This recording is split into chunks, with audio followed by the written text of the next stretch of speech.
கர்த்தருடைய பரிசுத்த நாமம் மகிமைப்படுவதாக.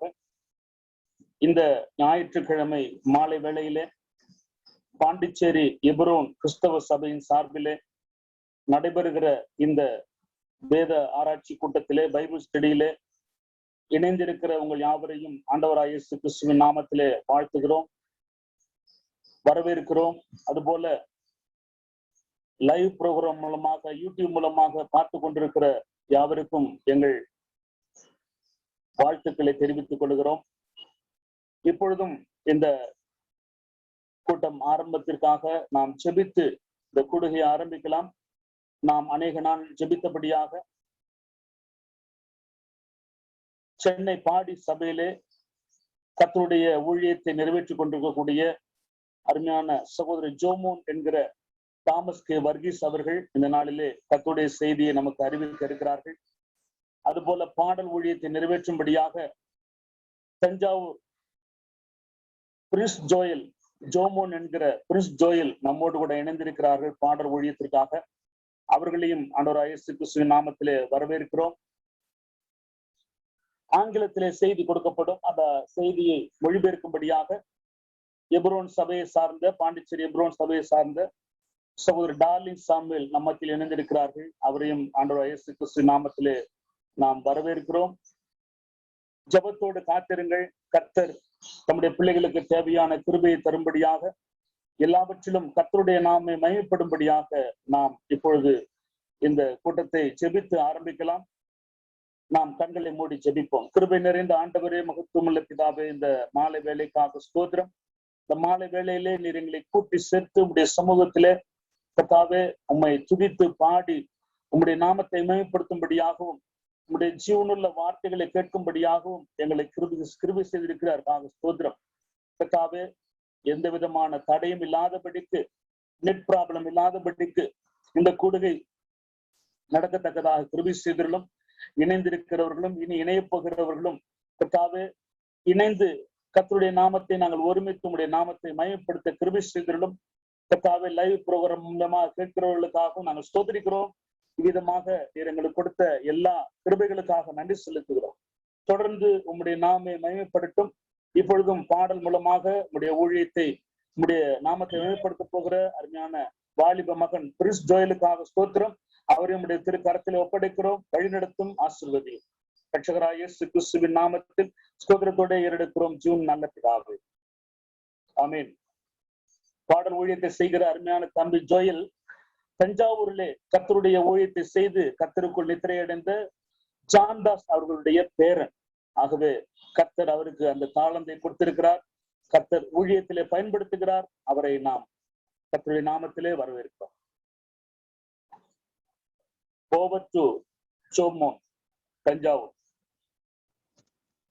கர்த்தருடைய பரிசுத்த நாமத்திற்கு மகிமை உண்டாவதாக. இந்த நாளிலும் கூட பாண்டிச்சேரி பிரதமரோடு கூட சேர்ந்து கர்த்தருடைய நாமத்தை மகிமைப்படுத்த தேவன் தந்ததான இந்த மாபெரும் வாய்ப்பிற்காக நான் கர்த்தரை துதிக்கிறேன்.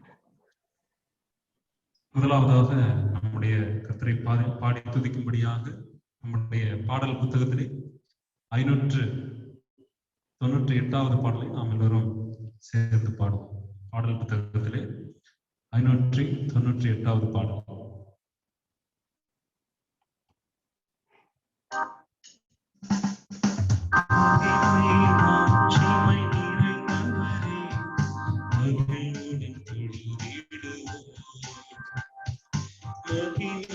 மாட்சிமை நிறைந்தவரே, மகிழ்வுடன் தொழுதிடுவோம்.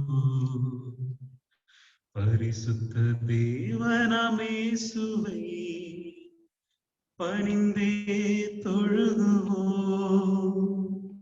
மகிமை மாட்சிமை நிறைந்தவரே, மகிழ்வுடன் தொழுதிடுவோம். மகிமை மாட்சிமை நிறைந்தவரே, மகிழ்வுடன் தொழுதிடுவோம். உன்னத தேவன் நீரே, ஞானம் நிறைந்தவரே. உன்னத தேவன் நீரே, ஞானம் நிறைந்தவரே.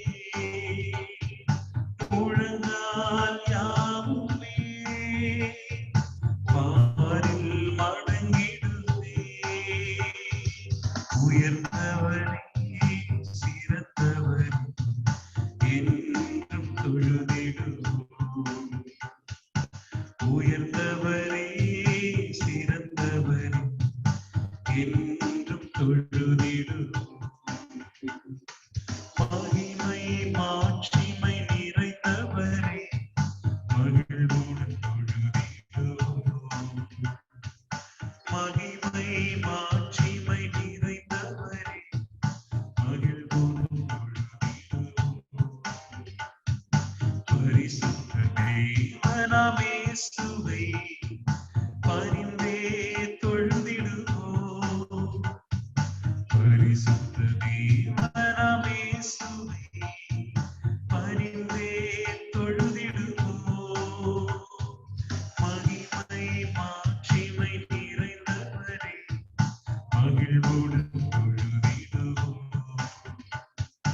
மகிமை மாட்சிமை நிறைந்தவரே மகிழ்வோடு தொழுதிடுவோம். ஒருவரும் சேர ஒளியில் வாசம் செய்பவரே, ஒருவரும் சேர ஒளியில் வாசம் செய்பவரே, ஒளியினை தந்துமே இதயத்தில் வாசம் செய்யும். ஒளியினை தந்துமே இதயத்தில் வாசம் செய்யும். ஒளி நிறைவே அருள் நிறைவே என்றும் தொழுதிடுவோம். ஒளி நிறைவே அருள் நிறைவே என்றும் தொழுதிடுவோம். மகிமை மாட்சிமை நிறைந்தவரே மகிழ்வோடு தொழுதிடுவோம். மகிமை மாட்சிமை நிறைந்தவரே மகிழ்வோடு தொழுதிடுவோம். பரிசுத்த தேவன் நீரே பாதம் பணிந்திடுவோம். பரிசுத்த தேவன் நீரே பாதம் பணிந்திடுவோம். கழுவிய நிறுத்தினீரே சத்திய தேவன் நீரே. கழுவிய நிறுத்தினீரே சத்திய தேவன் நீரே. கனம் மகிமை செலுத்தின என்றும் தொழுதிடுவோம். கனம் மகிமை செலுத்தின என்றும் தொழுதிடுவோம். மகிமை மாட்சிமை நிறைந்தவரே மகிழ்வோடு தொழுதிடுவோம். மகிமை மாட்சிமை நிறைந்தவரே மகிழ்வோடு தொழுதிடுவோம். நித்திய தேவன் நீரே நீதி நிறைந்தவரே. நித்திய தேவன் நீரே நீதி நிறைந்தவரே. அடைக்கலமானவரே அன்பு நிறைந்தவரே. அடைக்கலமானவரே அன்பு நிறைந்தவரே. நல்லவரே வல்லவரே என்றும் தொழுதிடுவோம். நல்லவரே வல்லவரே என்றும் தொழுதிடுவோம். மகிமை மாட்சிமை நிறைந்தவரே மகிழ்வோடு தொழுதிடுவோம். மகிமை மாட்சிமை நிறைந்தவரே மகிழ்வோடு தொழுதிடுவோம். பரிசுத்த தேவனாம் இயேசுவை பரிந்தே தொழுதிடுவோம். பரிசுத்த தேவனாம் இயேசுவை பரிந்தே தொழுதிடுவோம். மகிமை மாட்சிமை நிறைந்தவரே மகிழ்வோடு தொழுதிடுவோம். மகிமை மாட்சிமை நிறைந்தவரே மகிழ்வோடு தொழுதிடுவோம்.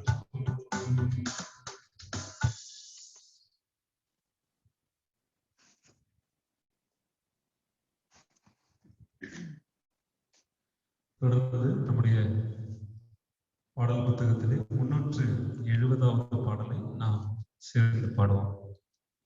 பாடல் எண் 370.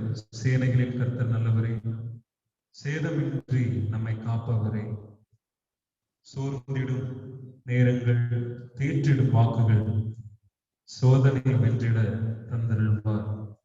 எக்காலத்தும் நம்பிடுவோம், திக்கற்ற மக்களின் மறைவிடம், பக்க பலமும் பாதுகாப்பும் இக்கட்டில் இயேசுவை அடைக்கலம் என்கிறதான பாடலை கூட நாம் சேர்ந்து பாடுவோம்.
கர்த்தருடைய நாமத்திற்கு மகிமையுண்டாவதாக.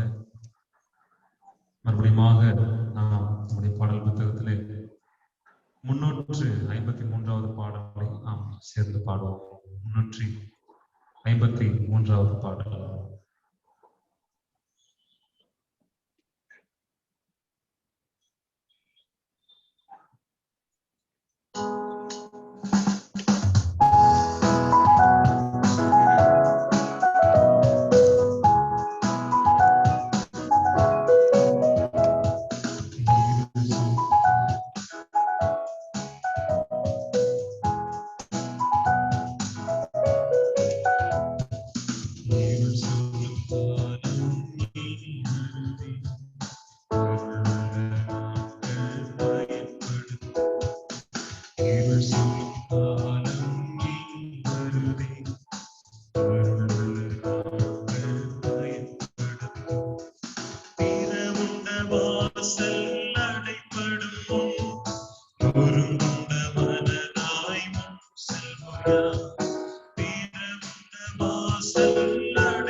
கர்த்தருடைய நாமம் மகிமைப்படுவதாக.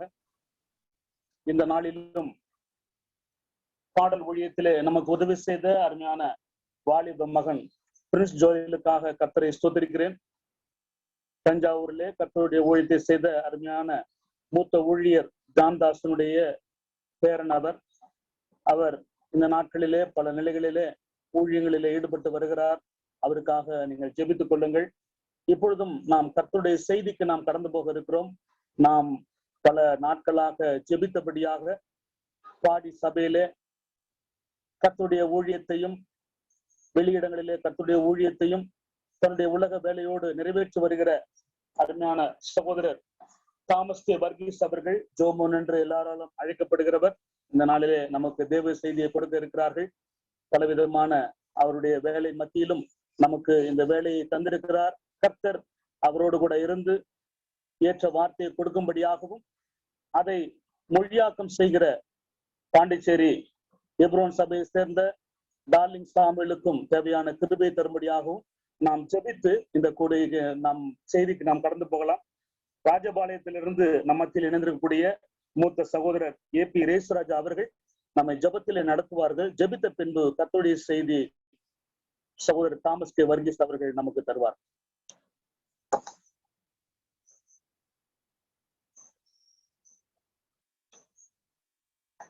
அண்ணாஜே,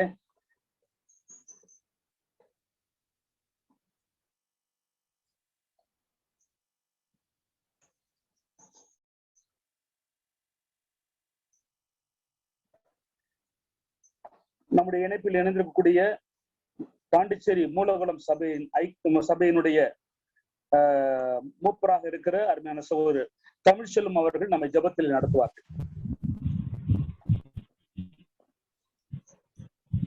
ஜெபம் செய்வோமாக. அன்பின் பிதாவே, தருமையான சாயங்கால வேளைக்காக நாங்கள் உங்களுக்கு நன்றி செலுத்துகிறோம். எங்கள் கர்த்தரும் அருமை இரட்சகருமாகிய இயேசு கிறிஸ்துவுக்காக நாங்கள் உம்மை துதிக்கிறோம். அவருடைய திருநாமத்திலே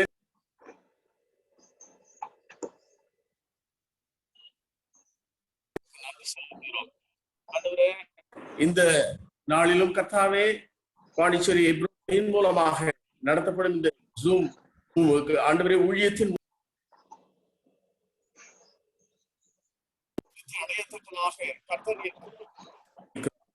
அன்பின் பிதாவை செய்து கொடுக்கிற உம்முடைய மகன் ஜோமோனை ஆசீர்வதித்தலும் கர்த்தாவே ஏற்ற வார்த்தைகள் வெளிப்படத்தக்கதாக கர்த்தரின் கிருபை செய்யுமாய் செபிக்கிறோம். கடைசி வரைக்குமாக நீர் பொறுப்பேற்றுக் கொண்டு உம்முடைய குமாரனாகிய கர்த்தராகிய இயேசு கிறிஸ்துவின் திருநாமத்தை எங்கள் மத்தியிலே உயர்த்தி அருள்வீராக. கனம், மகிமை, துதி, ஸ்தோத்திரம் யாவும் உமக்கே எடுக்கிறோம்.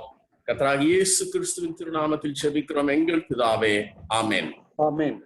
இப்பொழுதும் தேவ செய்தியை சகோதரர் ஜோமன் அவர்கள் தருவார்.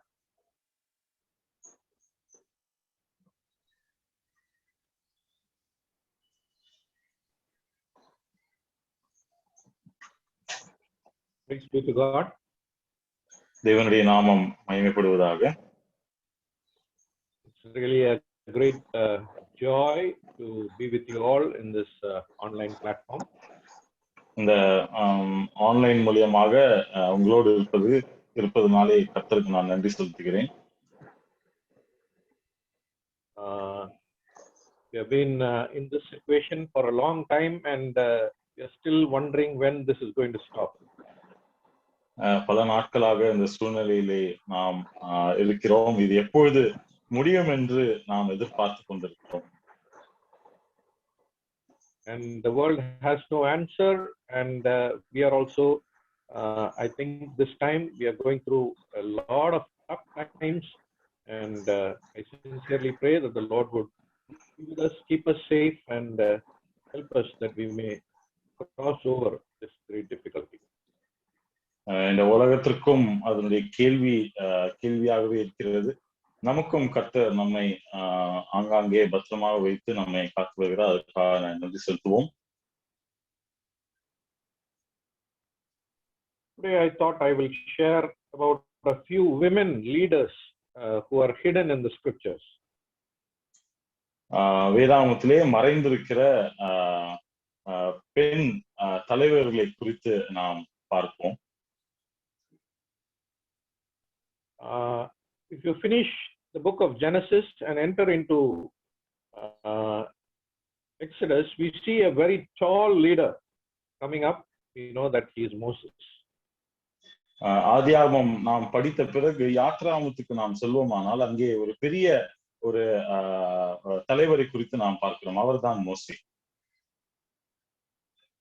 And he was a great leader because we know that he wrote the whole first 5 books also. அவர் ஒரு பெரிய தலைவராக இருந்தார் என்று நமக்கு தெரியும். 5 புத்தகங்களை அவர் எழுதியிருக்கிறார் என்று சொல்லி நாம் வாசிக்கிறோம். We come to Deuteronomy chapter 34 and verse 10. நாம் உபாகமம் 34வது அதிகாரம் அதனுடைய 10வது வசனத்திற்கு வந்தோமானால், let us read that verse. மோசே எகிப்து தேசத்திலே பார்வோனுக்கும் அவனுடைய எல்லா ஊழியக்காரருக்கும் அவனுடைய தேசம் அனைத்திற்கும் செய்யும்படி கர்த்தர் அவனை அனுப்பி செய்வித்த சகல அடையாளங்களையும் அற்புதங்களையும். Verse 10, but since then there was not arisen in Israel a prophet like Moses, whom the Lord knew face to face. 12வது வசனம், தமிழ் வேதாகமத்திலே 12வது வசனம், கர்த்தரை முகமுகமாய் அறிந்த மோசேயைப் போல ஒரு தீர்க்கதரிசியும் இஸ்ரவேலில் அப்புறம் எழும்பினதில்லை என்று விளங்கும். Now this is the last final book of the Torah, which is the Pentateuch, and this is the last book that Moses is supposed to have written, and we have come to the last chapter. இந்த Torah என்று சொல்லப்படுகிற இந்த 5 புத்தகங்கள், பென்டடூக் என்று அழைக்கப்படுகிற இந்த 5 புத்தகங்களிலே கடைசி வசனமாக மோசேயால் எழுதப்பட்டது என்று கருதுகிற இந்த உபாகமத்திலே கடைசி வார்த்தைகளாய் இப்படி இருக்கிறது. And at the end we are seeing, there was there is the scripture is saying, since then there was not anyone in Israel, a prophet who was risen like Moses. வேதாகம் என்ன சொல்லுகிறது என்றால் ஒரு தீர்க்கதரிசியும் மோசையை போல இஸ்ரவேலில் அப்புறம் எழும்பினதில்லை என்று சொல்லப்படுகிறது. Now, who would have written this?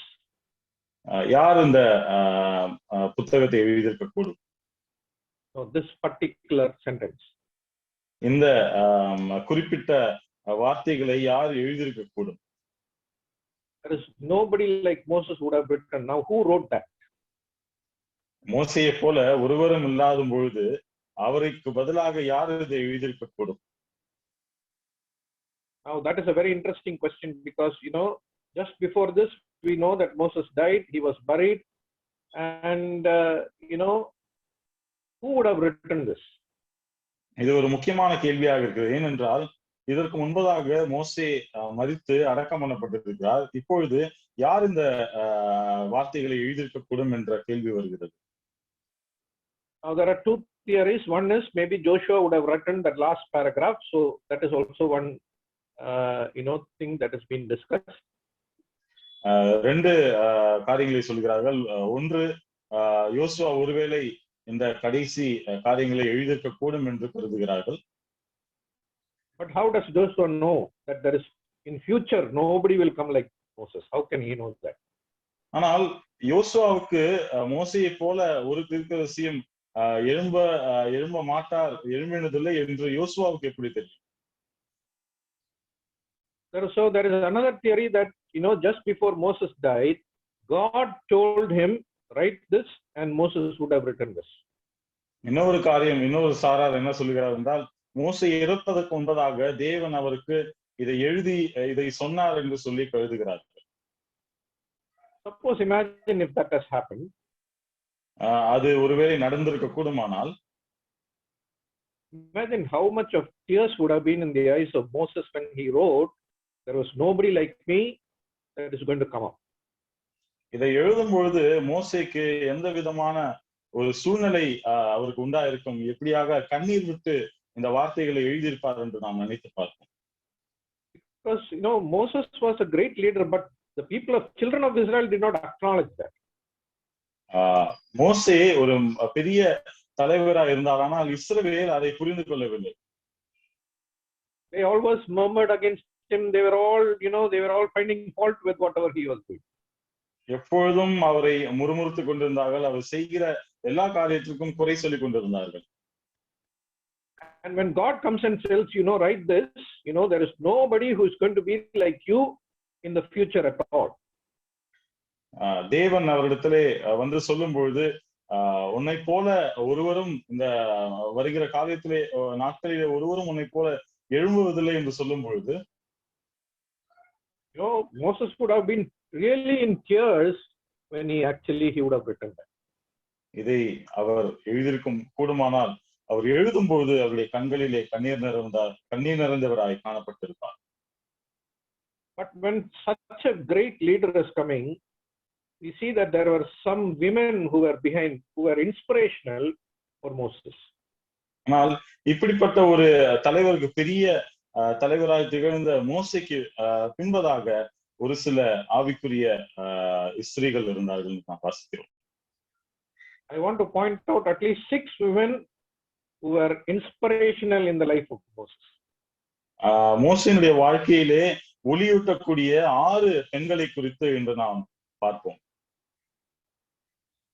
I want to run through the first 5 and I want to concentrate on the 6th person. ஆறாவதை முதலாக நாம் பார்த்துவிட்டு அடுத்ததாக 5 பெண்களை நாம் பார்ப்போம். First 5 we will rush through, and the final one, 6th one, we will dwell all together in the. முதல் 5 பெண்களை நாம் சீக்கிரமாய் நாம் பார்த்துவிட்டு 6வது பெண்ணுக்கு நாம் முக்கியத்துவத்தை கொடுப்போம். Okay, the first one we know is the mother of Moses. Her name is Jochebed. முதலாவதாக யோக்கபேத் என்று சொல்லுகிற மோசேயினுடைய தாயாரை நாம் பார்க்கிறோம்.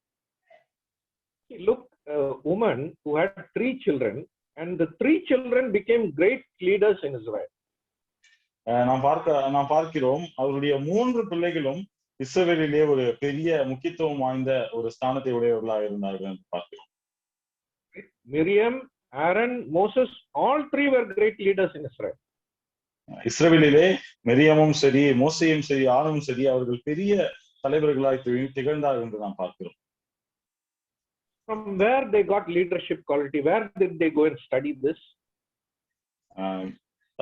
தலைவத்துவத்தை எப்படியாக அவர்கள் கற்றுக்கொண்டார்கள்? எங்கிருந்து கற்றுக்கொண்டார்கள்? They learned it at home.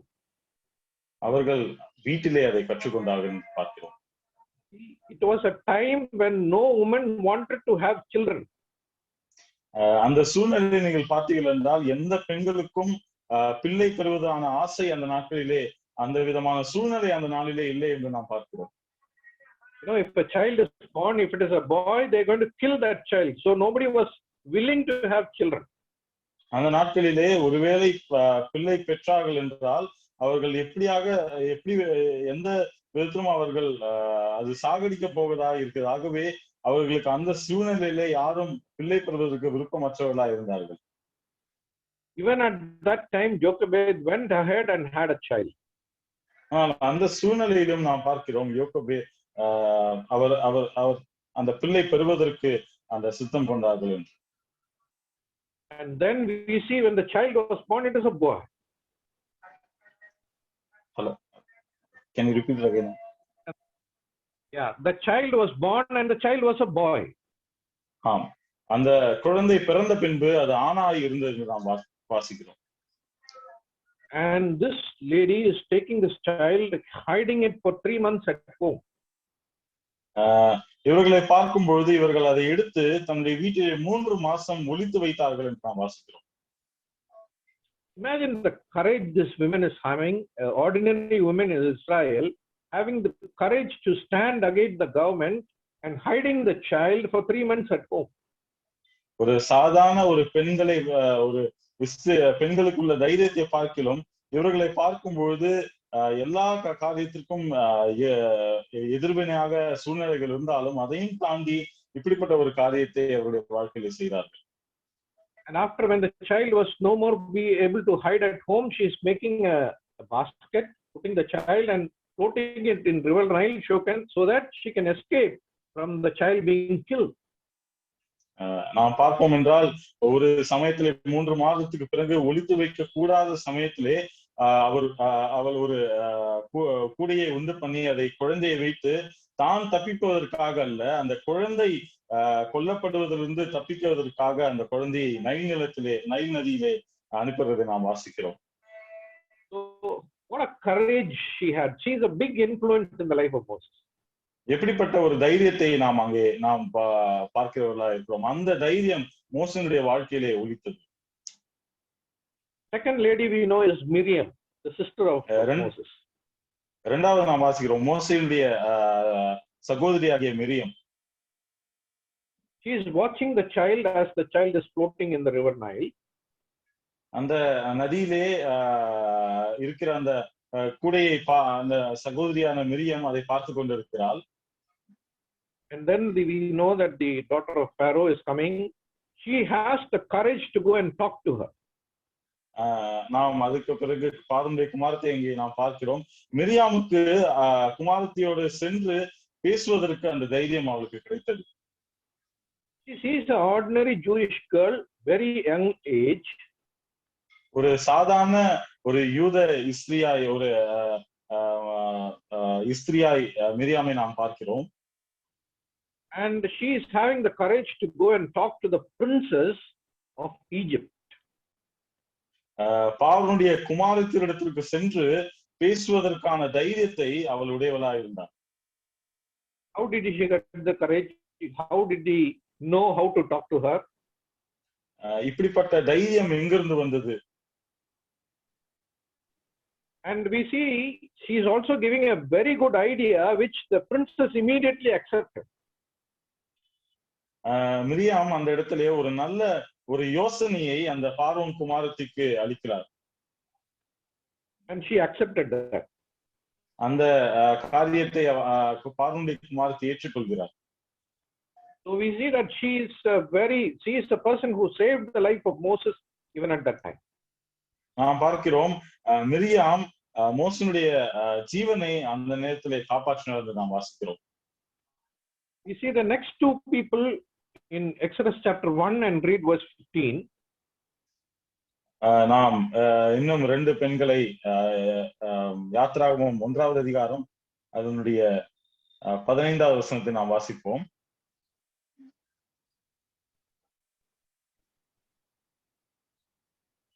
அதுவுமன்றி எகிப்தின் ராஜா சிப்புரால் பூவால் என்னும் பேருடைய எபிரிய மருத்துவச்சிகளோட பேசி.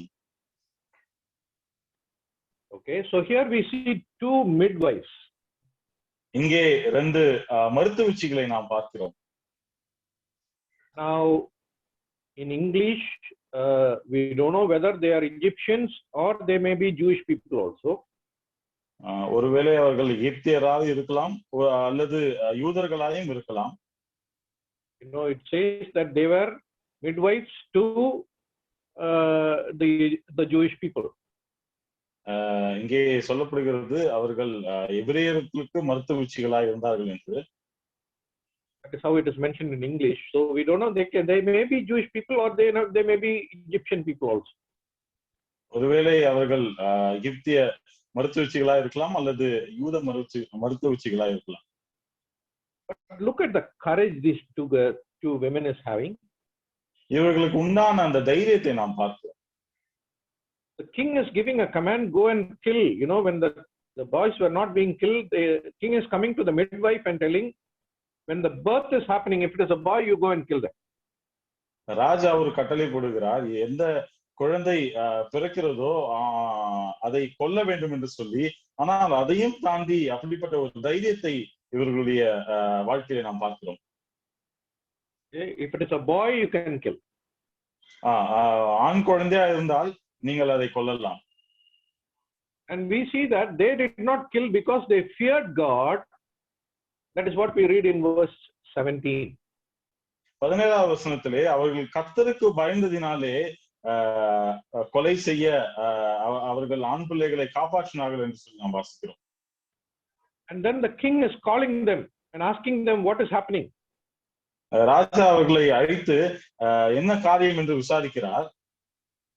And they are saying, you know, we are trying to do this, but before we go, the child is born, we are not able to do anything. அவர்கள் ராஜாவை கேட்கும்போது அவர்கள் சொல்லுகிறார், நாங்கள் போவதற்கு முன்பதாகவே அவர்கள் மிகவும் பலமுள்ளவர்களா இருக்கிறதினால் நாங்கள் போகும் முன்னே அவர்கள் பிரசவம் ஆகிறது என்று சொல்லுகிறார்கள்.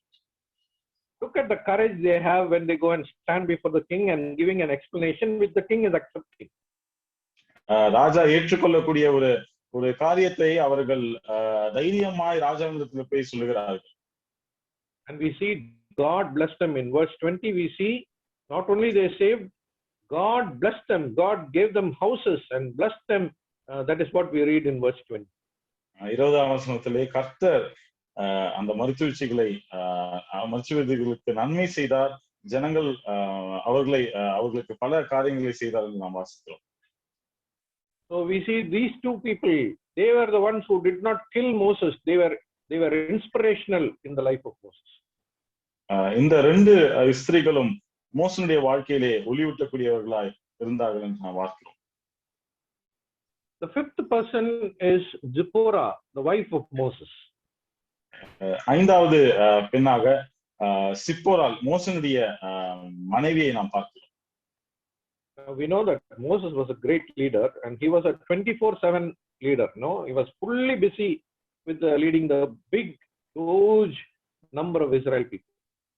ஒரு பெரிய இஸ்ரவேல் கூட்டத்தை நடத்தக்கூடிய ஒரு ரொம்ப பிஸியான ஒரு தலைவனாய் தான் மோசே இருந்தார் என்று சொல்லி நாம் பார்க்கிறோம். And imagine to be a wife to such a person. இப்படிப்பட்ட சூழ்நிலையிலிருந்து ஒரு கணவனாய் குடும்பத்தில் இருக்கும் பொழுது அவனுடைய சூழ்நிலை நீங்கள் பாருங்கள்.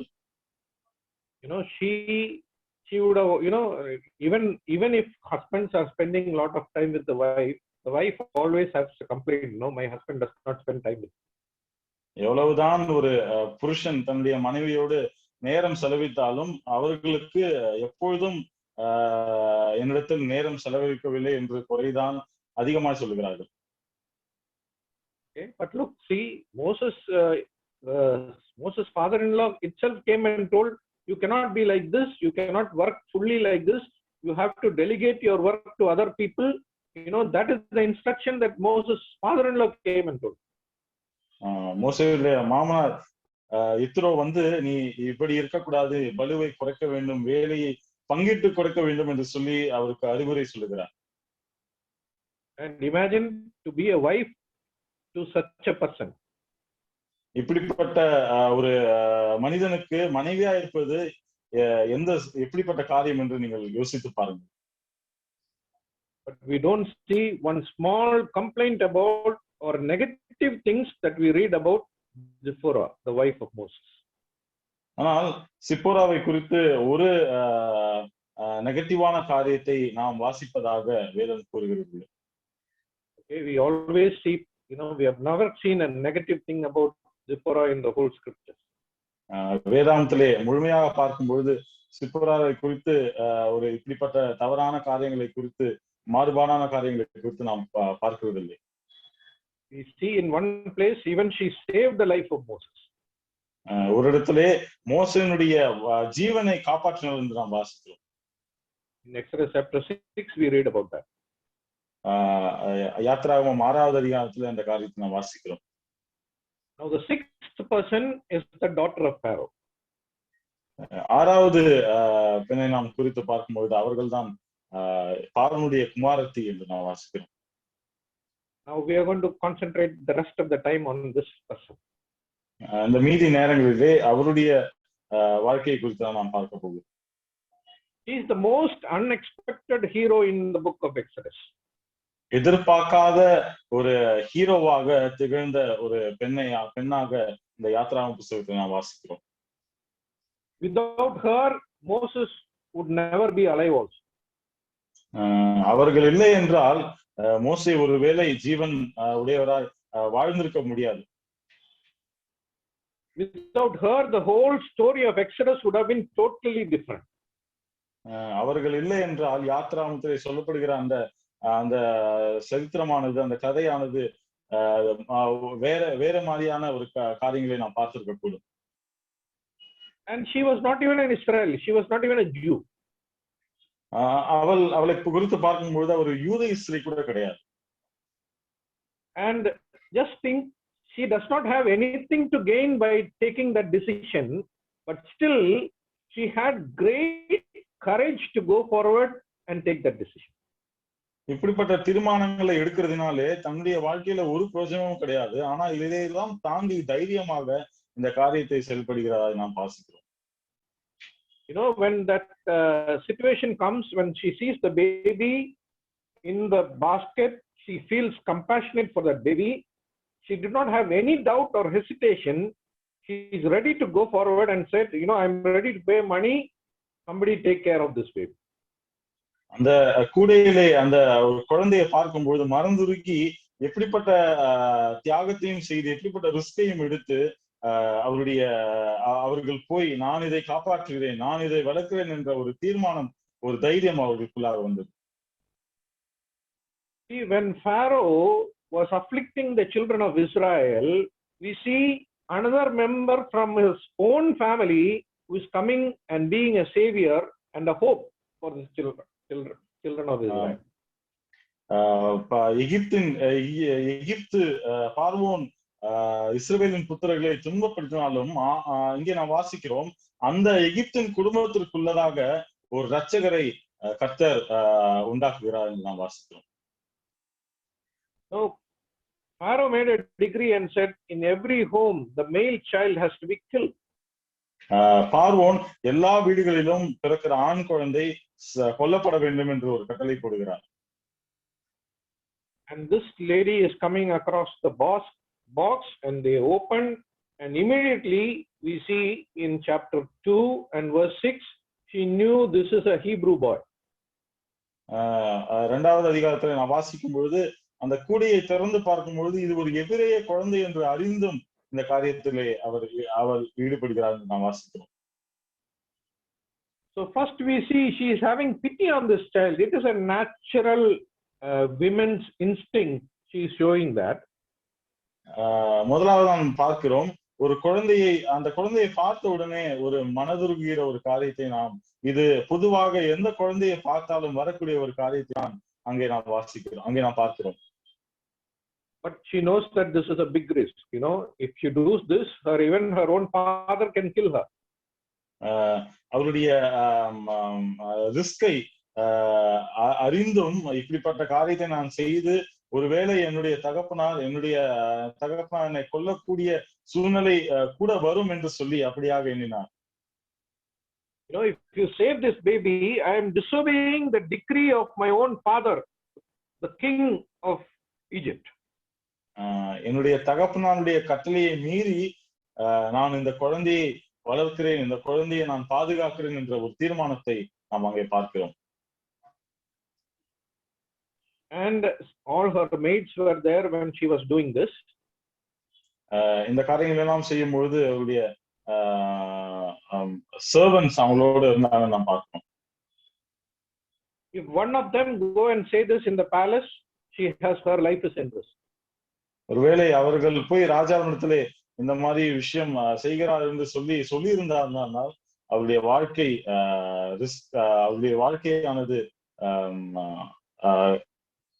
ரிஸ்கா இருக்கும் என்று நாம் பார்த்தோம். But she was having the courage inside to go and do this. தன்னுடைய உள்ளத்திலே தைரியம் இருந்ததினாலே இந்த காரியத்தை அவள் செய்தார் என்று நாம் பார்க்கிறோம். And we see immediately Miriam is coming and running and proposing a brilliant plan to her. இங்கே நாம் பார்க்கிறோம், மிரியம் அவளிடத்திலே ஓடி இப்படிப்பட்ட ஒரு திட்டத்தை, ஒரு அற்புதமான திட்டத்தை அவரிடத்திலே தெரிவிக்கிறார். He's coming and saying, I will go and bring a Hebrew woman who will take care of this child. அவள் என்ன சொல்கிறார் என்றால், நான் போய் ஒரு எபிரேய தாயாரை, எபிரேய இஸ்ரேலை நான் கூட்டிக் கொண்டு வருகிறேன் என்று சொல்லுகிறாள். So she is bringing the own mother to take care of the child. அந்த குழந்தையை அந்த குழந்தைய தாயையே அங்கே கூட்டி வருகிறாள் என்று நாம் வாசிக்கிறோம். So now the mother can bring up the child in without any fear. இப்பொழுது அந்த தாயானால் தன்னுடைய குழந்தையை எந்த பயமுமின்றி வளர்க்கலாம் என்று சொல்லி நாம் வாசிக்கிறோம். Because the princess is paying money, the princess is, this is the child of the prince that I am taking care, but I am the real mother who is taking care. நாம் பார்க்கும்பொழுது பிரபுக்களுடைய சௌரியத்திலே, அவர்களுடைய செல்வாக்கிலே இந்த குழந்தை வளர்கிறது. ஆனாலும் இது என்னுடைய குழந்தை, அப்படிப்பட்ட ஒரு சூழ்நிலையை நாம் அங்கே பார்க்கிறோம். The princess is giving money and helping, regular every month or some arrangement was made. She is coming and paying for this child. இந்த குழந்தைக்கான எல்லா காரியங்களையும், எல்லா செலவுகளையும் இந்த எகிப்தினுடைய காரியத்திலே பிரபுக்கள் அதற்காக பொறுப்பெடுத்து செய்கிறார்கள். Now, the decision that this prince took was not an emotional, sudden decision that she is taking. இங்கே நாம் பார்க்கிறோம், இந்த தீர்மானத்தை ஏதோ ஒரு எமோஷனல் காரியத்தினாலே எடுக்கப்பட்ட ஒரு தீர்மானம் என்று நாம் கருத முடியாது. உணர்ச்சி வசப்பட்டு எடுக்கக்கூடிய தீர்மானம் அல்ல. You read chapter 2 and verse 10, when the child matured, the mother is taking the child to the Pharaoh's daughter. We see she is immediately adopting him as his own son. 10வது வசனத்திலே, 2ஆம் அதிகாரம் 10ஆம் வசனத்திலே வாசிக்கும் பொழுது அவள் அந்த பார்வண்டத்திலே கொண்டு போய் விடும் பொழுது அவன் தன்னுடைய குமாரனாக ஏற்றுக்கொள்கிறான் என்று நாம் வாசிக்கிறோம். Read that verse, brother. 10வது வசனம், பிள்ளை பெரிதான போது அவள் அதை பார்வனுடைய குமாரத்தினிடத்தில் கொண்டு போய் விட்டாள். அவளுக்கு அவன் குமாரனானான். அவள் அவனை ஜலத்திலிருந்து எடுத்தேன் என்று சொல்லி அவனுக்கு மோசே என்று பெயரிட்டார். Look how beautiful that verse is. எவ்வளவு அழகாக இந்த வார்த்தை இருக்கிறது என்று பார்ப்போம். She is adopting him as his own son. அவர் தன்னுடைய சொந்த குமாரனாய் அதை தத்தெடுக்கிறார். Now that is a more riskier decision than she has taken earlier. அவருடைய வாழ்க்கையிலே இதற்கு முன்பதாக எடுத்த தீர்மானத்தை காட்டிலும் இப்பொழுது எடுக்கிற தீர்மானம் தான் அதிக ரிஸ்கான காரியமாக இருக்கிறது. Earlier the child is somewhere, nobody will know. there is a child there, and she's only paying a little money for that. முன்னதாக அந்த பிள்ளை இருப்பதே அந்த அளவுக்கு தெரியக்கூடாத சூழ்நிலை தான் அந்த பிள்ளை இருந்தது. ஆனால் இப்பொழுது அடுத்தபடியாக ஒரு தீர்மானத்தை எடுத்திருக்கிறார். He's adopting him as his own son, and he's taking him into the palace. தன்னுடைய சொந்த குமாரனாய் தத்தெடுத்துக் கொண்டு அந்த அரண்மனைக்குள்ளாக எடுத்து செல்கிறார். So imagine the decision that she has taken long time back. She is not compassionate, just a pity decision. She has taken a lifetime decision in her heart. ஏதோ ஒரு தற்செயலான ஒரு சூழ்நிலையினாலே உண்டாகிற தற்செயலான தீர்மானத்தை எடுக்காமல் தன்னுடைய வாழ்க்கை முழுவதும் அதை பார்த்துக்கக்கூடிய ஒரு தீர்மானத்தை அவள் எடுத்தார் என்று நாம் பார்க்கிறோம். Not only she is taking that decision, அந்த தீர்மானத்தை மட்டும் அவள் எடுக்கவில்லை, she gives a name to him. அவள் ஒரு பெயரை கொடுக்கிறார் என்று நாம் வாசிக்கிறோம். She gives the name Moses because he is drawn out of water. அவன் ஜலத்திலிருந்து எடுக்கப்பட்டவன் என்றதினால் அவனுக்கு மோசே என்று பெயரிட்டார். Now this is very, very special. இது மிகவும் சிறப்பான ஒரு காரியமா இருக்கிறது. Who is giving name? யார் இந்த பெயரை கொடுக்கிறார்? The Egyptian princess is giving name. ஒரு எகிப்திய குமாரத்தி இந்த பெயரை கொடுக்கிறார். Now if you look in the Bible, we see in the Pentateuch itself that parents give names for the child. நாம் 5 புத்தகத்திலே வாசிக்கும் பொழுது பெற்றோர் பிள்ளைகளுக்கு பெயர் சூட்டுவார்கள். Sometimes God gives name. சில நேரத்திலே கர்த்தர் பெயரிடுவார். Isaac's name was given by God. ஈசாக்கினுடைய பெயர் கர்த்தரால் கொடுக்கப்பட்டது. Jacob's name was changed to Israel. God's angel came and changed it. தேவனுடைய தூதன் யாக்கோப்பு என்ற பெயரிலிருந்து இஸ்ரவேல் என்ற பெயரை கொடுத்தார் என்று நாம் வாசிக்கிறோம். God changed the name of Abraham and changed the name to Abraham. ஆபிரகாமுடைய பெயரை ஆபிரகாம் என்ற பெயரை ஆபிரகாம் என்ற பெயராக மாற்றினார் என்று நாம் பார்க்கிறோம். We read about Sarai. Sarai's name was changed to Sarah. Sarai என்ற பெயரிலிருந்து சாராய் என்ற பெயருக்கு மாற்றப்பட்டது நாம் பார்க்கிறோம். We know that in the New Testament also we see Simon was changed to Peter. புதிய ஏற்பாட்டிலே சிமியோன் என்ற பெயர் பேதுருவாக மாற்றப்பட்டது. And also we see Saul is becoming Paul. Saul ஒரு பவுலாக மாற்றப்படுகிறார். So we see giving names, it is either by parents or by God. பெயர் அளிப்பது என்பது பெற்றோராலே அளிக்கப்படுவது அல்லது கர்த்தராலே அளிக்கப்படுகிற ஒரு காரியமா இருக்கிறது. There is another way also, the third way also. இன்னொரு வழியும் இருக்கிறது. When the children of Israel are taken captivity, there they are given other names. எப்பொழுது கர்த்தருடைய இஸ்ரவேலின் புத்திரர்கள் அடிமைத்தனத்திற்குள்ளாக செல்கிறார்களோ அங்கே அவர்களுக்கு பெயர்கள் கொடுக்கப்படுகிறது. In Genesis chapter 41 and verse 45, we read about Joseph. His name was changed to Zaphnath-Paneah. That is the Egyptian name. நாம் ஆதியாகமத்திலே வாசிக்கும் பொழுது யோசேப்பு யாத்னப்-பினேயா என்று சொல்லப்படுகிற பேருக்கு மாற்றப்பட்டார். That's an Egyptian name. The Egyptian people, the Egyptian kingdom, they gave that name because he was becoming a ruler in Egypt. அவன் அந்த எகிப்திலே ஒரு தலைவனாய் ஏற்படுத்தப்பட்டதினாலே அந்த பேர் அவனுக்கு கொடுக்கப்பட்டது என்று நாம் பார்க்கிறோம். Daniel's name was changed to Belshazzar. We see that is a Persian name that was given by the Persian king. தானியேலுக்கு Belshazzar என்று சொல்லப்படுகிற ஒரு பெயர் கொடுக்கப்பட்டது. அது வந்து பெர்ஷியனுடைய பெயராக இருக்கிறது. And we know the three people, Hananiah, Mishael, and Azariah. They were given Persian name, Shadrach, Meshach, and Abednego. அனனியா, மிஷாயேல், அசரியா இவருடைய இவருடைய பேர் மாற்றாக ஷாத்ராக் மேஷாக் ஆபேத்நேகோ என்ற பெயர் கொடுக்கப்பட்டதாக நான் வாசிக்கிறோம். So these names are given when they go into captivity. The people who are taken them captive, they are giving a name for them. யார் அடிமைத்தனத்திற்குள்ளாக எடுக்கப்படுகிறார்களோ அவர்களுக்கு அடிமை பண்ணினவர்கள் கொடுக்கக்கூடிய ஒரு நாமமா இருக்கிறது. But if you look at Joseph, ஆனால் நாம் யோசேப்பை பார்க்கும்பொழுது we know him as Joseph in the scripture, right? நாம் யோசேப்பாக தான் வேதாந்தத்தை அறிந்திருக்கிறோம். We don't think many of them don't even know the name Sapnath Penaya. சாப்நாத் Benaiah என்ற பேர் அவருக்கு கொடுக்கப்பட்டதே சிலருக்கு தெரியாது என்று நான் கருதுகிறேன். Right? We only know him as Joseph. நாம் யோசேப்பாக தான் யோசேப்பை நாம் அறிந்திருக்கிறோம். Daniel also, his name was Belshazzar, but we know him as Daniel only. தானுடைய பேர் பெல்சாசார் என்ற பேரும் அவருக்கு இருந்தது, ஆனால் நமக்கு தானியேல் தான் பழக்கமாக இருந்தது. But look at Moses.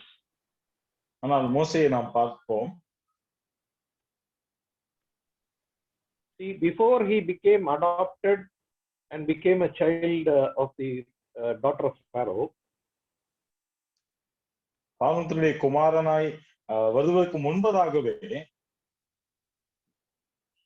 definitely the Jewish parents, they would have given a name for him. கண்டிப்பாக எபிரேய பெற்றோர்கள் அவருக்கு ஒரு நாமத்தை கொடுத்திருப்பார்கள். What is that name? அது என்ன பெயர்? We don't know. நமக்கு தெரியாது.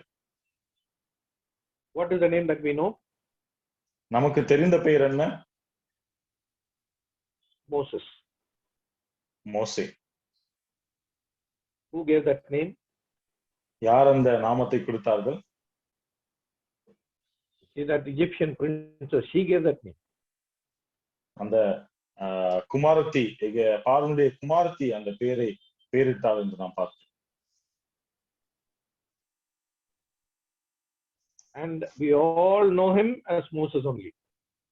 நமக்கு எல்லோருக்கும் மோசே என்றுதான் தெரியும். Right? That is a name given by an Egyptian princess, and that is the name that we all call him. எகிப்திய குமாரத்தி இப்படிப்பட்ட ஒரு பெயரை கொடுத்தால் அதை தான் இன்று வரை நாம் அழைத்து வருகிறோம். Now, what did God call him? கர்த்தர் எப்படி அவரை அழைத்தார்?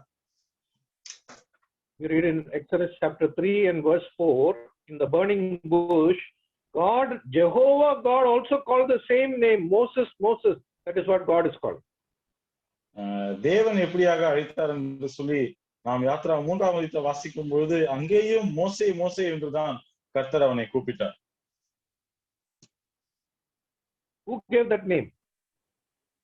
யார் அந்த பெயரை கொடுத்தார்? The daughter of Pharaoh, she gave that name. Jehovah God also is calling that name. எகிப்திய குமாரத்தி கொடுக்கப்பட்ட அந்த நாமமானது கர்த்தராலும் என்ற 3ஆம் அதிகாரத்திலே அழைக்கப்படுகிறது. So we see that Joseph's name was changed to Zapnath Paneah, but God, we all call him Joseph only. யோசேப்புடைய நாமம் யாத்னாத் பெனாயா என்ற நாமமாய் மாற்றப்பட்டது, ஆனால் நாம் யோசேப் என்றுதான் அழைக்கிறோம். Daniel was changed into Belshazzar, but we call him Daniel only. Daniel Belteshazzar என்ற நாமமாய் மாற்றப்பட்டது, ஆனால் நாம் தானியல் என்றுதான் அழைக்கிறோம். But why only for Moses? Moses' name is still there. ஆனால் மோசேக்கு மட்டும் ஏன் மோசேயின் பேர் அங்கே இன்னும் இருக்கிறது? Even God is calling the same name. தேவனும் அதே பேரோடு தான் மோசேயை அழைக்கிறார். That is the reward that God gave to this woman for the courage she took, even though it was not even necessary for her. அந்த குமாரத்தியானவள் கர்த்தர் அவளுடைய தைரியத்திற்காக அவர் இப்படிப்பட்ட காரியங்களை அவளுக்கு தேவையில்லாத ஒரு காரியத்தையும் கூட தைரியமாய் அவள் எடுத்து செய்ததினாலே கர்த்தர் அவளுக்கு கொடுத்த ஒரு ஈவாய் இதை நாம் பார்க்கிறோம். God is rewarding her. Your name that you are calling, names are very important in Hebrew, in the Jewish life. எபிரேய வாழ்க்கையிலே பெயர்கள் மிகவும் முக்கியமா இருக்கிறது. So that is why the parents are giving, or God is giving the name. அதனால்தான் பெற்றோர்கள் அல்லது தேவன் அந்த பெயர்களை சொல்கிறார். But here we see God is honoring this women by calling the same. He himself is calling the same name. The Bible is recording that same name. We are also calling that same name. Egyptian Gentile women, the princess of Egypt, the daughter of Pharaoh, she gave that. கர்த்தர் அந்த எகிப்திய இஸ்திரியை கனம் பண்ணுவதற்காக கர்த்தர் அந்த பெயரை உபயோகப்படுத்த நாம் வாசிக்கிறோம். இதை மாற்றாமல் மோசேயாகவே பல இடங்களிலே மோசேயாகவே காணப்படுகிறது. இதை எதை குறிக்கிறது என்றால் கர்த்தர் அந்த எகிப்திய இஸ்திரியை, அந்த எகிப்திய குமாரத்தியை கனம் பண்ணினார். See how wonderful our God is. எப்படிப்பட்ட மகத்துவம் உள்ள தேவன் என்று நாம் பார்க்கிறோம். Even a Gentile person, a Gentile woman inside the palace, where all the troubles are coming to his children, God is honoring one woman in that palace. எப்படிப்பட்ட சூழ்நிலையினாலும் எல்லாவற்றையும் பொறுத்து கொண்டிருந்த அந்த இஸ்திரிக்கு கர்த்தர் கனம் பண்ணுகிறார். We always don't do like that, right? நாம் எப்பொழுதும் அப்படி செய்வதில்லையா? One child is wrong in that one home, we brand everybody in that home as bad. ஒரு பிள்ளை தவறு செய்தால் எல்லாரையும் அதற்கு சமமாய் தண்டிப்போம். Right? If somebody says Veerappan's daughter or Veerappan's wife, we all think she's a bad person. நாம் ஒருவேளை வீரப்பன் மனைவி, வீரப்பன் பிள்ளை என்று சொல்லும் போது நமக்கு அந்த வீரப்பன் செய்த அந்த கெட்ட எண்ணங்கள் தான், கெட்ட காரியங்கள் தான் நமக்கு வருகிறது. Or if you think about Osama bin Laden's son or daughter, we always think, or we have a fear, we all think bad only about them. Solomon daughter. Whose daughter? Osama bin Laden. Uncle, your audio is Osama. breaking. Osama. Okay. ஒசாமாவுடைய பிள்ளைகளை நாம் கேள்விப்பட்டோமானால் அவர் செய்த அந்த தவறுகளை தான், அந்த பிள்ளைகளுடைய காரியத்தை நாம் யோசிக்கிறவர்களா இருக்கிறோம். Right? We always, totally we brand them. Even for Egyptians, we think the same way, right? Egypt, everybody is bad. நாம் அதே காரியத்தை நாம் எகிப்தில பார்க்கும்போது, எகிப்து என்று சொல்லும் போது இதே காரியத்தை தான் நாம் அங்கேயும் செய்கிறவர்களாக நாம் மாறுகிறோம். But we see in the midst of so much of darkness that is there in Egypt, there is a small light that is coming in the life of the daughter of Pharaoh. இப்படிப்பட்ட இருள் அந்த எகிப்திலே காணப்படும் பொழுது அங்கே ஒரு வெளிச்சமாக பார்வோனுடைய குமாரத்தி திகழ்கிறார். And God is honoring there. God is not looking at the whole everybody. God is looking at individual people. கர்த்தர் அவளை கனம் பண்ணுகிறார். கர்த்தர் எல்லோரையும் பார்க்கிற தேவன் அல்ல, கர்த்தர் உள்ளங்களை, ஒரு உள்ளங்களை பார்க்கிற தேவனா இருக்கிறார். According to what you are doing, God is honoring. நாம் என்ன செய்கிறோமோ நாம் செய்வதற்கு தக்கதாக கர்த்தர் நம்மை கனம் பண்ணுகிறார். I did not take the burden or the sins of other people. மற்றவருடைய பாரத்தை நான் ஏற்பது கிடையாது. If I am right, I am right in front of God. நான் உண்மையுள்ளவனா இருந்தேன் என்றால், நான் கரெக்டா இருக்கேன் என்றால் நான் தேவனுக்கு முன்பாக கரெக்டா இருக்கிறேன். If I am wrong, if I am not doing well, then I am not doing well in the sight of God. நான் எப்பொழுது நன்மை செய்கிறவனா இல்லாமல் இருப்பேனோ அப்பொழுது நான் தேவனுக்கு முன்பாக நன்மை செய்கிற இல்லாதவனா இருப்பேன். Okay, so here we see God is honoring a Gentile princess, a daughter of Pharaoh, the name that she gave. God is keeping that name till eternity and honoring her. நாம் இந்த முழு வேதாந்தத்தை வாசிக்கும் பொழுது கர்த்தர் அந்த எகிப்திய குமாரத்தி வைத்த பேரை கனம் பண்ணுகிறார் என்று நாம் பார்க்கிறோம். So we see that she gave the name. Moses is known only by that name. Even God, Jehovah, is calling that. மோசே எல்லா இடத்திலும் பார்க்கும் பொழுது அவள் கொடுக்கப்பட்ட நாமத்தினாலே எல்லா இடத்திலையும் அங்கே அழைக்கப்படுகிறார். கர்த்தரும் 3வது வாசிக்கும் போது கர்த்தரும் அதே பெயரை வைத்து அழைக்கிறார் என்று நாம் வாசிக்கிறோம். Now she gave a name to Moses. ஒரு மோசேக்கு ஒரு பெயரிட்டாள் என்று சொல்லி நாம் வாசிக்கிறோம். What is her name? அவருடைய பெயர் என்ன? That is very important, right? அது முக்கியமான காரியமா இருக்கிறது. Because she gave a name to a person, God is also acknowledging that. அவள் ஒரு பெயர் கொடுத்ததினாலே கர்த்தர் அதை கனம் பண்ணுகிறார். Now what is her name? ஆனால் அவருடைய பெயர் என்ன? You all call her only daughter of Pharaoh. நாம் எல்லோரும் எகிப்தினுடைய குமாரத்தி என்றுதான் நாம் அழைக்கிறோம். But if you turn to 1 Chronicles chapter 4 and read verse 18. ஆனால் 1 நாளாகமம் 1 Chronicles chapter 4 and verse 18. 1 நாளாகமம் 4வது அதிகாரம் அதனுடைய 18வது வசனத்தை வாசிக்கும் பொழுது, அவன் பெண்ஜாதியாகிய ஏகூதியால் கோதோரின் தகப்பனாகிய யாரோதையும் சோக்கோவின் தகப்பனாகிய எபேரையும் சனோவாவின் தகப்பனாகிய ஏகுத்திலேயும் பெற்றால், மோரேத் விவாகம் பண்ணின பார்வோனின் குமாரத்தி ஆகிய பித்தியாலின் குமாரர் இவர்களே. Here we read about a daughter of Pharaoh whose name is Bithia. இங்கே ஒரு பார்வோனுடைய குமாரத்தி ஆகிய பித்தியால் என்கிற ஒரு நாமத்தை நாம் வாசிக்கிறோம். If you go into all the commentaries, we see she is the one who is the daughter of Pharaoh who gave Moses name. பல எழுத்துக்களிலே நாம் வாசிக்கும் பொழுது இவள்தான் பார்வோனுடைய குமாரத்தியா இருக்கிறாள், இவள்தான் மோசேக்கு நாமத்தை கொடுத்தார் என்று நாம் வாசிக்கிறோம். Now how that is linked, I don't know, but I also believe that she is the one. இது எப்படியாக எந்த வரைக்கு கரெக்ட் என்று எனக்கு தெரியாது, ஆனால் இதைதான் நான் நம்புகிறேன்.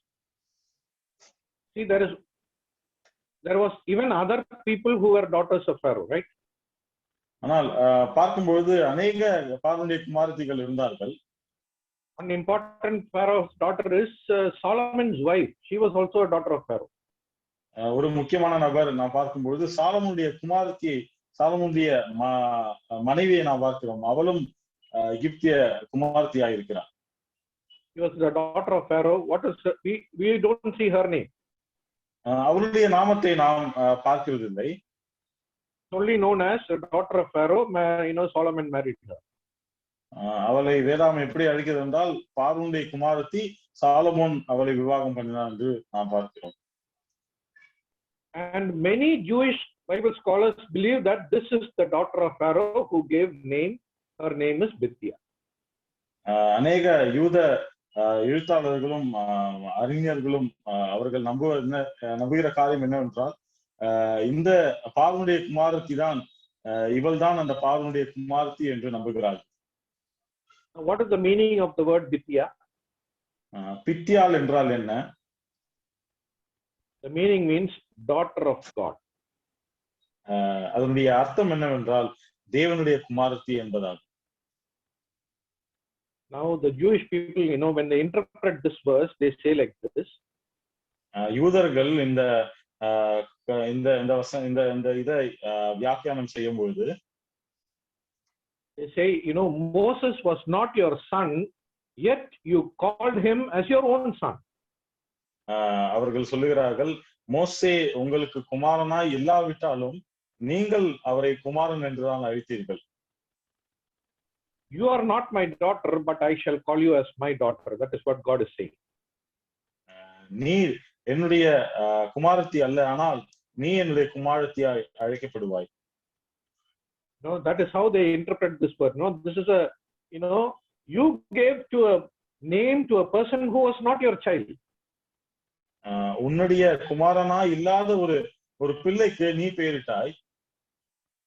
I am going to give you a name. I am going to include your name in the scripture also. நான் உனக்கு ஒரு பெயரை கொடுக்கிறேன், அந்த பெயரை வேதாகமத்திலே நான் இணைப்பேன் என்று சொல்லி. See, to get your name in the Bible is not an easy thing, right? வேதாகமத்திலே பெயர்களை பதிப்பது என்று சாதாரணமான காரியம் அல்ல. And imagine if there is any daughter of Pharaoh whose name has to come, I think this is the daughter of Pharaoh that her name should be there, right? ஏதாவது ஒரு பார்வனுடைய குமாரத்தி பேர் வருமானால் நிச்சயமாக இந்த குமாரத்தினுடைய பேர் தான் வந்திருக்க கூடும் அல்லவா? Right? Because look at the courage she took and look how God honored her. The name that she gave, God is also called. ஏனென்றால் அவள் எவ்விதமாக தைரியம் உள்ளவராய் பல காரியங்களை எடுத்து இப்படி செய்ததினாலே நிச்சயமாக கர்த்தர் அந்த பாக்கியத்தை கொடுத்திருப்பார். Now, how her name is coming in the Chronicles? எப்படியாக நாளாகம புத்தகத்திலே அவருடைய பெயர் வருகிறது? That is very interesting, right? அது ஒரு முக்கியமான காரியமா இருக்கிறது. Now, what I am going to tell now is not recorded in the scripture. I am going to give an imaginative story.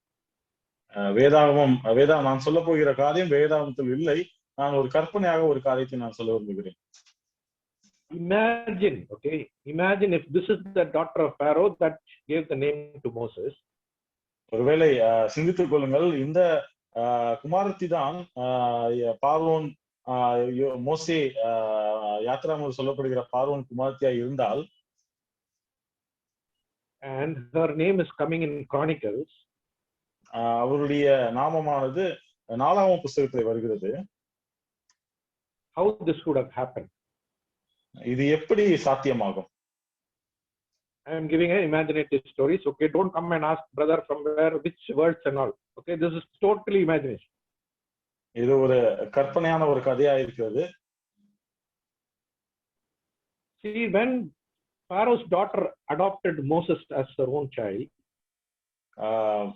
எப்பொழுது பார்வோனுடைய குமாரத்தி மோசேயை தத்தெடுத்தாலோ, she is bringing that child to the palace. அந்த குழந்தையை பேலஸ்குள்ளாக அவள் கொண்டு வருகிறாள், அரண்மனைக்குள்ளாக கொண்டு வருகிறாள்.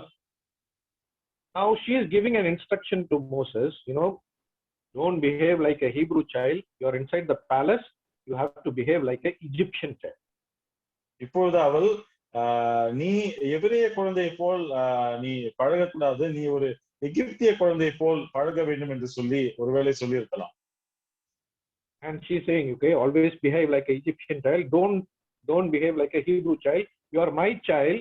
So you should not put my life to risk. மோசே, நீ எப்பொழுதும் ஒரு எபிரேய குழந்தை போல் அல்லாமல் எகிப்திய குழந்தை போல வாழ வேண்டும், நடக்க வேண்டும். ஏனென்றால் நீ அப்படி செய்தால் என்னுடைய வாழ்க்கை ரிஸ்க் ஆகி முடியும் என்று சொல்லி இருக்கலாம்.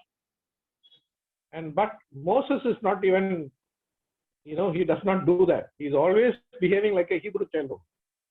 ஆனால் மோசேக்கு அது பழக்கமானது. அவனுடைய சுவாபமாகவே அவன் எபிரேய குழந்தையாக தான் அவர் வளர்ந்தார். But Moses was a man of great wisdom. Any training that she is sending him, he is getting the first mark. ஆனால் மோசையை பார்க்கும் பொழுது எந்த காரியத்தில் இறங்கினாலும் ஞானமுலமாய் திகழ்தான் என்று நாம் வாசிக்கிறோம். We read that in all Egyptian wisdom, he was greatest. சகல எகிப்திய யுக்திகளிலும் காரியங்களிலும் கற்று தேறினவனாய் ஞானத்தோடு விளங்கினான் என்று நாம் வாசிக்கிறோம். So this mother is looking at this child and thinking, see what fascinating, everything is good. ஆகவே இந்த தாயானவள் அவனை பார்க்கும்போது எல்லா காரியத்திலும் ஞானத்தோடு திகழ்கிறானே. And she is saying, don't behave like a Hebrew child, be like an Egyptian. But he is saying, no, Hebrew God, our God is a God. That is what he is always saying. Uncle, can you repeat that again? he is always saying, you know, she is telling to him, Egyptian God is God, you know, do like this. But Moses is always saying, our God, the God of Israel is the real God. எப்பொழுது அந்த பார்வோனுடைய குமாரத்தி மோசேயிடத்திலே என்னுடைய எகிப்திய தேவன் தான் மிக சிறந்த தேவன் என்று சொல்லும் பொழுது மோசே அது இல்லை, என்னுடைய தேவன் தான் பெரியவர் என்று தன்னுடைய வாழ்க்கையின் மூலியமாகவும் அவர் காட்டுகிறதா நான் பார்க்கிறோம். And when Moses grew, suddenly he went out of the palace, he killed somebody, suddenly Moses is missing. மோசே பெரியவனாய் ஆன பொழுது அரண்மனையை விட்டு வெளியில வந்து ஒரு கொலையை செய்கிறான் என்று நாம் வாசிக்கிறோம். And then he ran away. Moses is missing. The princess of Egypt does not know where is Moses. He suddenly goes missing. மோசே அந்த எகிப்திலிருந்து காணாமல் போகிறான், அவன் ஓடி விடுகிறான் என்று நாம் வாசிக்கிறோம். And after many years, suddenly the princess is hearing, tomorrow Moses is coming to the palace. He has taken an appointment with Pharaoh. பல வருடங்கள் கழித்து அந்த குமாரத்தி இப்படியாக ஒரு செய்தியை கேட்கிறாள், மோசே பார்வோனை சந்திக்க வருகிறான் என்று சொல்லி. Definitely daughter of Pharaoh would have ran and to see his son, her son, right? Moses. கண்டிப்பாக தான் வளர்த்த மகனை வாஞ்சியோடு ஓடி சென்று பார்த்திருப்பார்.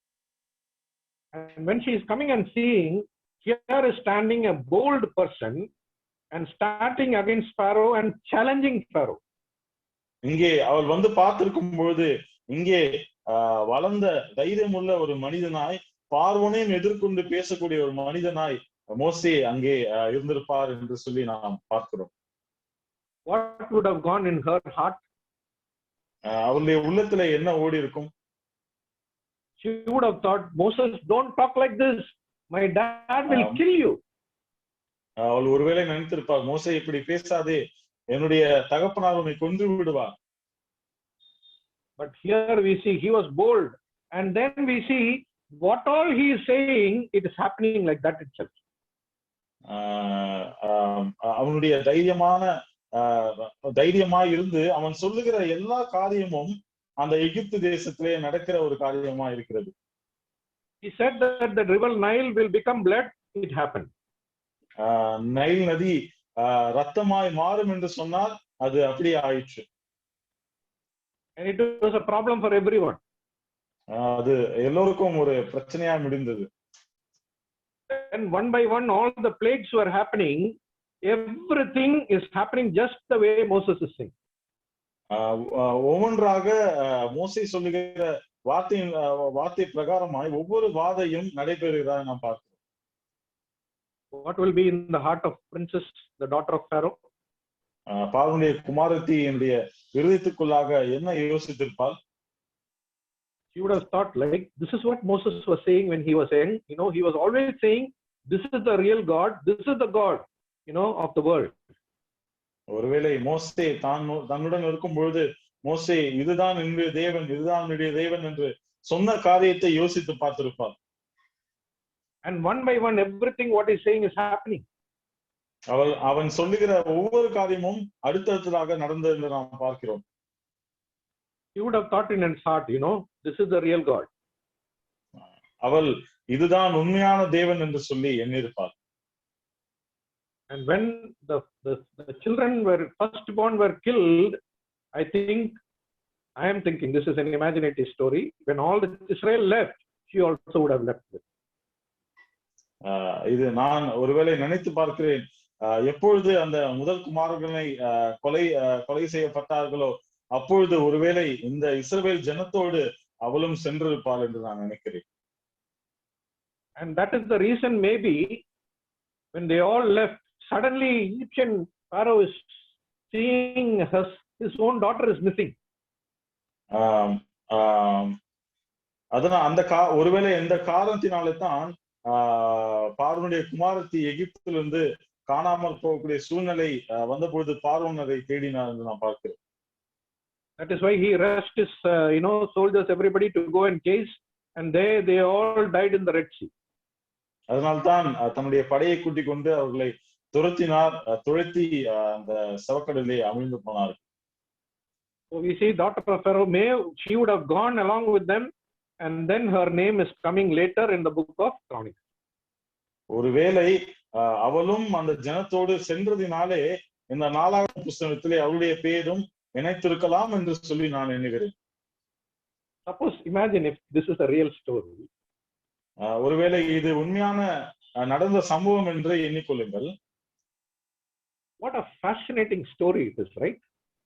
எப்படிப்பட்ட ஒரு விசித்திரமா ஒரு அற்புதமான ஒரு சம்பவத்தை நாம் பார்க்கிறோம். You know, when we go to heaven, we will see so many stories like this. நாம் பரலோகத்துக்கு செல்லும் பொழுது இப்படிப்பட்ட அநேக காரியத்தை நாம் பார்ப்போம். Anything that we didn't know how it happened, all those things we are going to, eternity we are going to hear stories like this. நித்தியமாக இப்படிப்பட்ட காரியங்களை நாம் கேட்கிறவர்களா இருப்போம். இது எப்படி நடந்தது, அது எப்படி நடந்தது, எல்லா காரியத்திற்கும் அங்கே விளக்கத்தை நாம் பார்ப்போம். But look at the daughter of Pharaoh. She's a great woman of courage. She did not have anything to gain. She had everything to lose, but she took that stand. God honored her. இங்கே தைரியம் உள்ள ஒரு எகிப்திய குமாரத்தியை நாம் பார்க்கிறோம். தன்னிடத்திலே இழப்பதற்கு அநேகம் இருந்தது, ஆனால் தன்னிடத்திலே பலனாய் எடுத்துக்கொள்வதற்கு மிகவும் கம்மியான காரியம் தான் என்பது இருப்பினும் அவருடைய தைரியத்தை இங்கே நாம் பார்க்கிறவர்களாக இருக்கிறோம். And God honored her. கர்த்தர் அந்த தைரியத்தை கனம் பண்ணினார்.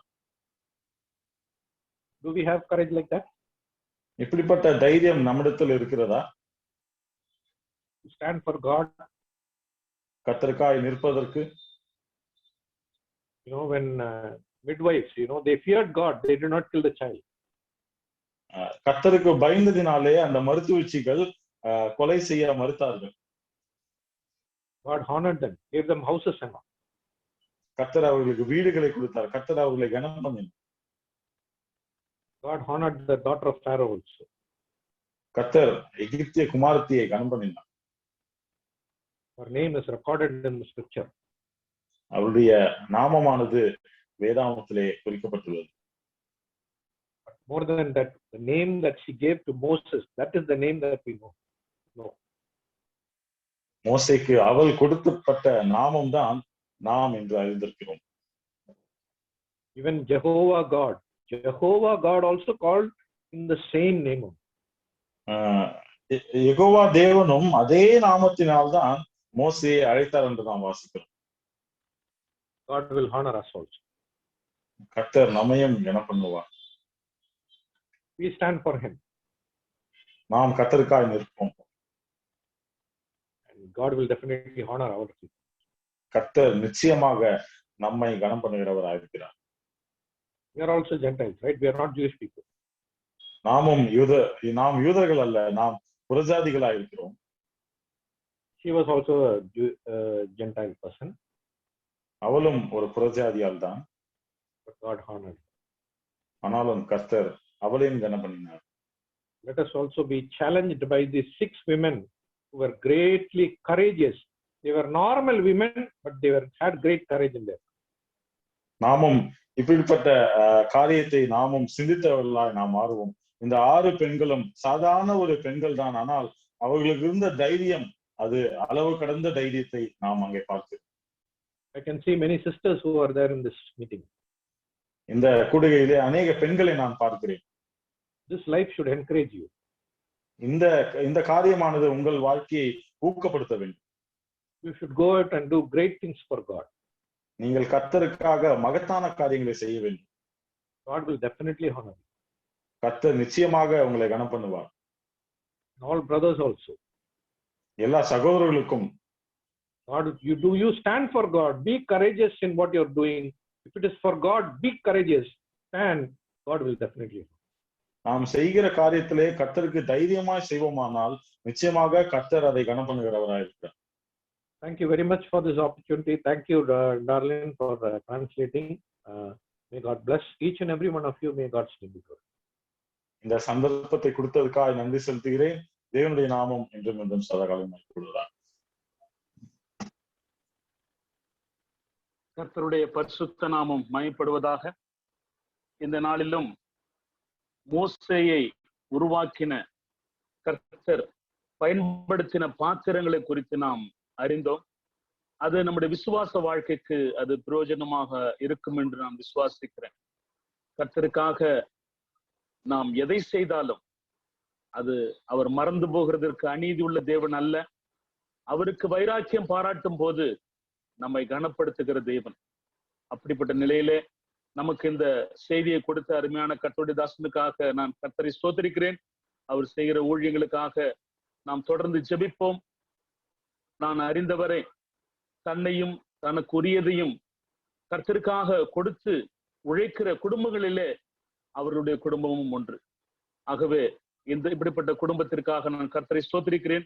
இப்பொழுதும் நாம் ஜெபித்து இந்த கூடுகையை முடிக்கலாம். கண்களை மூடி நாம் ஜெபிப்போம். கிருபை நிறைந்த ஆண்டவரே, மகத்துவமுள்ள பிதாவே, உம்மை ஸ்தோத்திரிக்கிறோம். கர்த்தாவே, உம்முடைய மகன் மூலமாக எங்களுக்கு வெளிப்படுத்தின வார்த்தைகளுக்காக ஸ்தோத்திரம். கர்த்தாவே, அந்த மோசே என்ற ஒரு இரட்சகனை உருவாக்க நீர் பயன்படுத்தின பாத்திரங்களை நாங்கள் நினைவு கூறுகிறோம். கர்த்தாவே, அவர்களுக்கு கொடுத்த தைரியத்திற்காக, அவர்கள் கர்த்தருக்கு வைராக்கியமாய் செயல்படக்கூடிய நிலையிலே நீர் அவர்களை நடத்தினீர், அதற்காக ஸ்தோத்திரம். அப்படிப்பட்ட நிலையிலே அவர்கள் நடத்தும் பொழுது நீர் அவர்களை கனப்படுத்தி ஆசீர்வதித்து கர்த்தாவே நீர் அவர்களை வழிநடத்தினீர், அதற்காக ஸ்தோத்திரம். கர்த்தாவே, எங்களுடைய வாழ்க்கையிலும் நாங்கள் உம்மை கனப்படுத்தும் போது, உமக்காக தைரியமாக நிற்கும் பொழுது நீர் எங்களோடு கூட இருந்து எல்லா தீங்குக்கும் விலக்கி பாதுகாத்து எங்களை கனப்படுத்துகிற தேவனாக இருக்கிறீர், அதற்காக ஸ்தோத்திரம். தொடர்ந்து உம்முடைய நாமமே மகிமைப்படட்டும். இந்த வேளையில எந்த விதமான தடையும் இல்லாதபடிக்கு உம்முடைய மகிமையான வார்த்தைகளை கேட்க கிருபை செய்து ஸ்தோத்திரம். செய்து கொடுத்த தாசனை ஆசீர்வதியும். மொழிபெயர்த்த அருமையான மகனை நீதாமே இன்னும் வரும் நாட்களிலே பயன்படுத்தும். இது முதல் இந்த ஊடகத்தின் மூலமாக செயல்படுகிற முதல் காரியமாக இருக்கிறபடியினாலே அவனுக்கு சில தடங்கள் ஏற்பட்டது. ஆனாலும் வரும் நாட்களிலே நீர் வல்லமையாக எடுத்து பயன்படுத்தும். துதி கனம் மகிமை செலுத்துகிறோம். ஆண்டவரும் மீட்பரும் அருமை இரட்சகரும் ஆகிய இயேசு கிறிஸ்துவின் விலையேற பெற்ற நாமத்தில் ஸ்தோத்திரத்தோட ஏறெடுக்கிறோம். ஜீவனுள்ள நல்ல பிதாவே, ஆமென். என் ஆத்துமாவே கர்த்தரை ஸ்தோத்திரி, என் முழு உள்ளமே பரிசுத்த நாமத்தை ஸ்தோத்திரி. என் ஆத்துமாவே கர்த்தரை ஸ்தோத்திரி, கர்த்தர் செய்த சகல உபகாரங்களையும் மறவாதே. ஆமேன், ஆமேன், ஆமேன். கர்த்தருக்கே மகிமை உண்டாவதாக. ஸ்தோத்திரம்.